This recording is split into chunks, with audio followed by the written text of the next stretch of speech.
This suspicious-looking luggage contains a gramophone. This specific gramophone is a Pathé Olotonal. It was manufactured sometime during the 20s and 30s. You can't find much information about them, so I don't know exactly when. However, before 1920, all Pathé records and players were vertically cut. And this is a laterally cut gramophone, which is compatible with standard shellac records. So 1920 is the earliest possible date. This is of course a spring-driven gramophone that you have to wind up. There is no electricity involved whatsoever, and there's no amplification involved either. It's entirely mechanical. And they are surprisingly loud. Let's see if the platter turns. And it doesn't really want to start, but it gets going after a while. So that looks promising. Maybe this will work. And now with the record on, let's try and see if it makes a sound.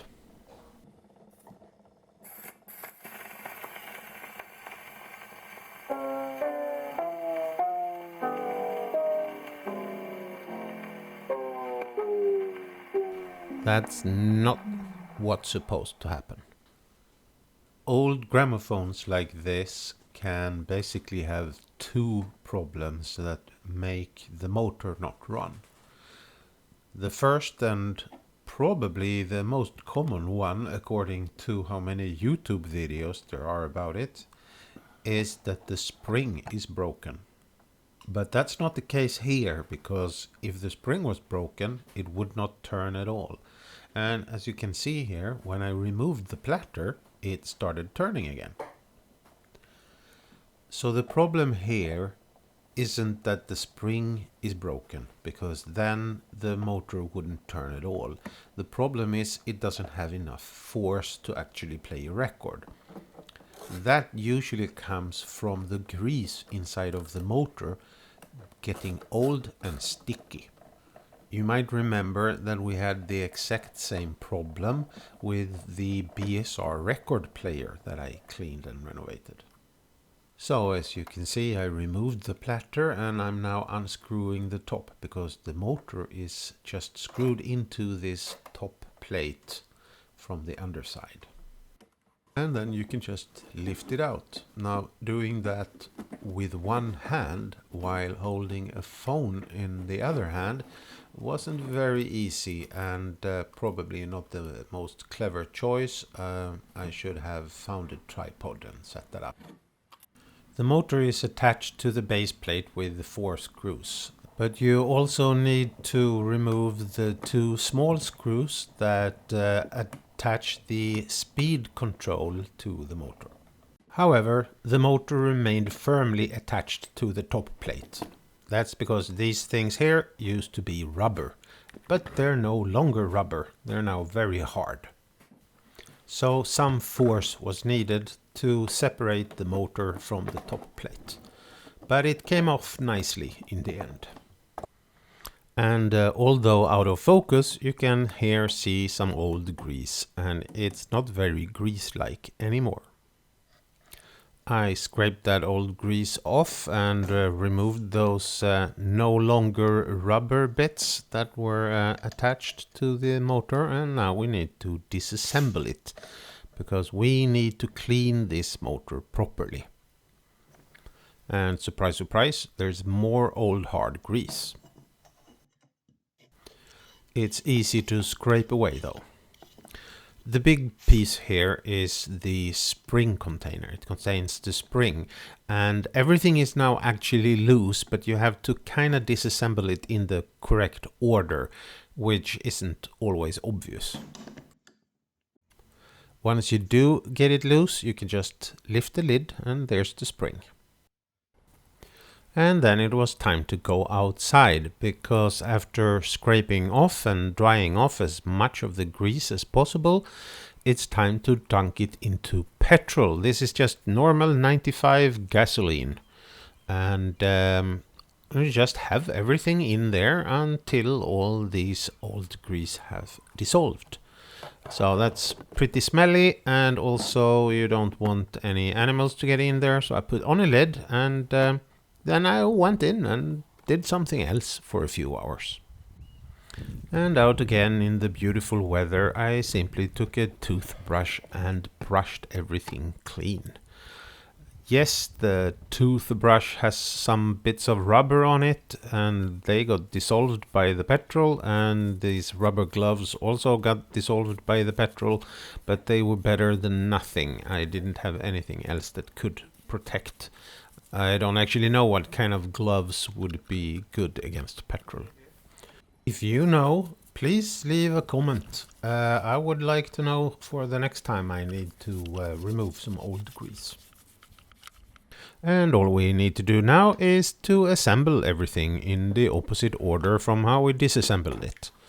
And we also need to grease everything. Usually on the internet it doesn't matter what topic it is, somebody will fight about it. However, when it comes to grease for gramophone motors, everyone agrees to use lithium grease.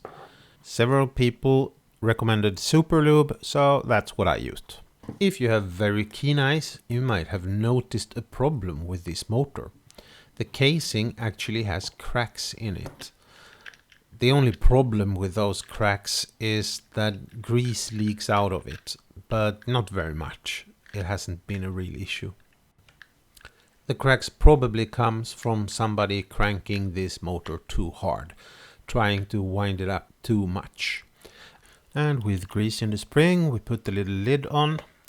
I also grease up all the other parts as rust protection, and then it's just time to put everything together again. With all the parts in place, we can check that things move as they should, and they do. And then it's just putting the lid on and screwing everything together.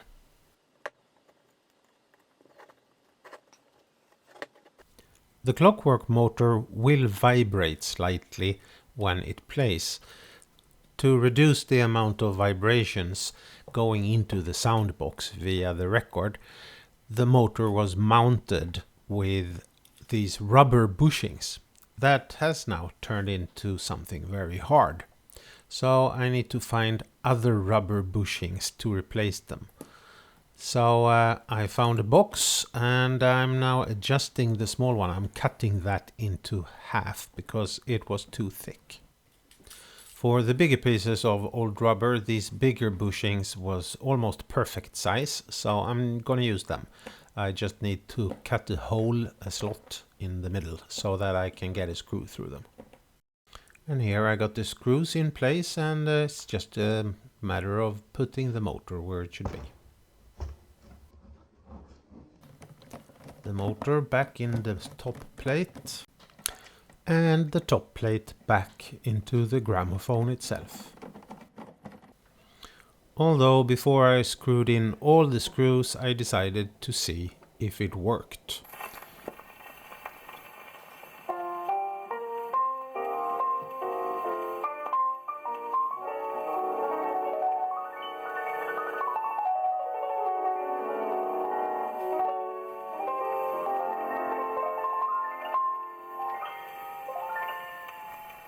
And yes, it worked. And the speed adjustment worked fine that as well. It in fact works perfectly, and I've used it now several times, both when I want a nice atmosphere out in the garden, and also when we had a power outage during a party. It's easy repairs like this that brings the joy into repair work.